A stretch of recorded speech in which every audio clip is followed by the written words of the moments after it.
Buenas tardes, somos el grupo Biocarding de Introducción a la Bioingeniería. Mi nombre es Juan Sebastián Guerrero. Mi nombre es Rafael Santiago Suárez. Mi nombre es Daniel García. Y el día de hoy les vamos a hablar de nuestro proyecto detector de señales de electrocardiografía que diseñamos. Como se dijo en la presentación, somos el equipo Biocarding de la materia Introducción a la Bioingeniería, materia del programa de Ingeniería Electrónica de la Universidad Industrial de Santander, impartida por el profesor Jorge Eduardo Quintero Muñoz, y vamos a realizar la presentación del primer subproyecto. Este subproyecto se llama Electrocardiógrafo analógico de una derivación y es la primera parte del proyecto final del curso llamado Diseño y Desarrollo de un cardiotacómetro con electrocardiografía móvil para monitoreo de arritmias cardíacas. En esta primera parte se busca tomar las señales de la actividad eléctrica del corazón de un paciente y visualizarlas tanto en un computador como en un osciloscopio en tiempo real. Para lograr este objetivo se tuvo que cumplir con algunos requerimientos técnicos para hacer acordes a las especificaciones dadas en normas internacionales y también para cumplir las especificaciones propias del proyecto. Ahora voy a hablar sobre la fundamentación médica del proyecto y bueno, vamos a comenzar con ¿qué es un electrocardiógrafo? El fin de este equipo electrónico es realizar un monitoreo de la actividad cardíaca del paciente de forma no invasiva, ubicando electrodos sobre su piel.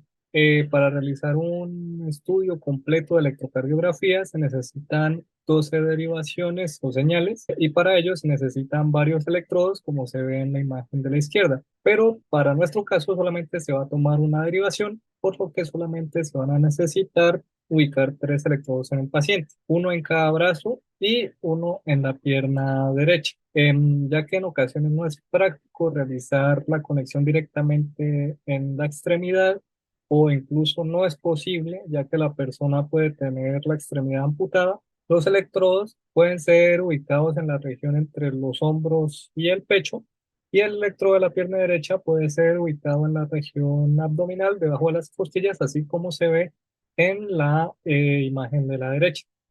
Una señal de electrocardiograma está formada por varias ondas, las cuales tienen un significado fisiológico. La onda P indica la despolarización o contracción auricular, lo que permite el paso de la sangre de la aurícula hacia el ventrículo. El complejo QRS indica la despolarización o contracción ventricular, lo cual permite la salida de la sangre hacia el resto del cuerpo, y también indica la repolarización o relajación auricular, lo que permite que nuevamente ingrese sangre a la aurícula. Y finalmente tenemos la onda T, que indica la repolarización o relajación ventricular. Cada vez que se llega a la onda R, se presenta un latido cardíaco. Por ello, las señales de electrocardiografía son usadas para medir la frecuencia cardíaca. En condiciones normales, la frecuencia cardíaca debería estar entre los 60 y 100 latidos por minuto. En caso de que el paciente en reposo presente una frecuencia cardíaca inferior a los 60 latidos por minuto, este paciente está padeciendo una arritmia llamada bradicardia. Y si se presenta una frecuencia cardíaca superior a los 100 latidos por minuto, entonces el paciente está padeciendo taquicardia. Nuestro proyecto consta de 5 componentes claves: un amplificador de instrumentación, un filtro pasa altas, un filtro pasa bajas, un amplificador no inversor y un sumador de voltaje. Estos componentes trabajan juntos para amplificar, filtrar y combinar la señal de entrada del paciente, permitiendo un procesamiento y análisis eficiente. El amplificador de instrumentación se encarga de amplificar, valga la redundancia, la señal que proviene de los electrodos conectados al paciente, que es una señal diferencial. El filtro pasa altas y pasa bajas se encarga de atenuar o eliminar las frecuencias que no deseamos, como el ruido. El amplificador no inversor amplifica la señal que tenemos aún más para poderla ver correctamente en un osciloscopio, por ejemplo. Y el sumador de voltaje se utiliza para dejarlo en un rango que nos permita mostrarlo luego en un aplicativo web, en un computador o un celular. Ahora, pasemos a ver más a detalle cada una de estas etapas. Como podemos ver, tenemos cada una de las etapas encerradas en un recuadro. En el recuadro negro tenemos la etapa del amplificador. instrumentacional, en la que vemos que está conectada las tres entradas de la persona correspondiente a la señal SG. Aquí se determinó una salida de 20 en un principio, o sea, una ganancia de 20, pero por cuestiones que les explicaré luego, se tuvo que determinar una ganancia de 40. Por lo tanto, se ajustó la resistencia de ganancia, que es esta que tenemos aquí, para tener una ganancia de 40 en este amplificador.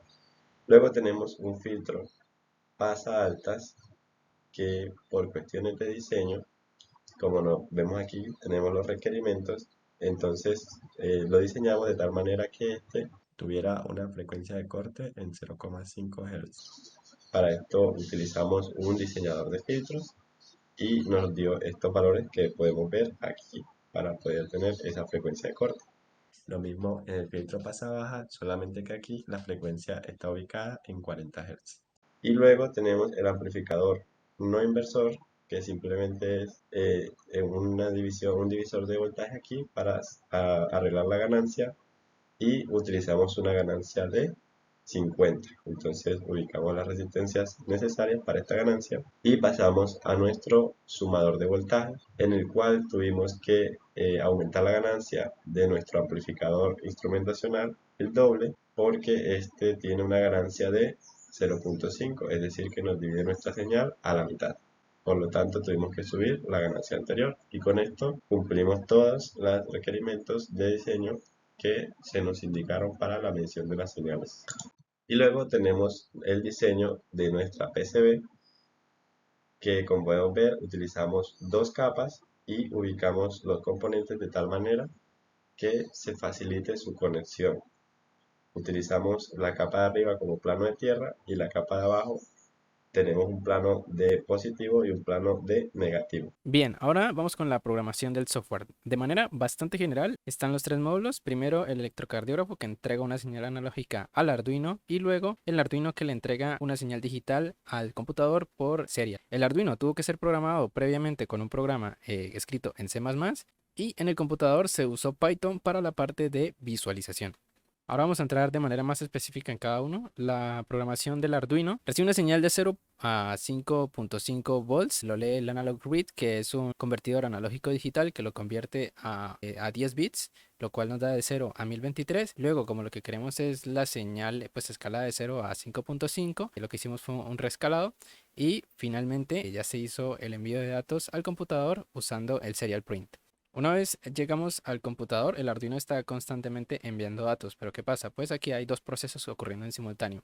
Uno que es mostrar esta gráfica, y el segundo que es ir leyendo esos datos. Una vez le damos conectar, el computador ya ahora sí empieza a leer los datos, y una vez le damos a graficar, ya ahora sí nos muestra los datos en pantalla.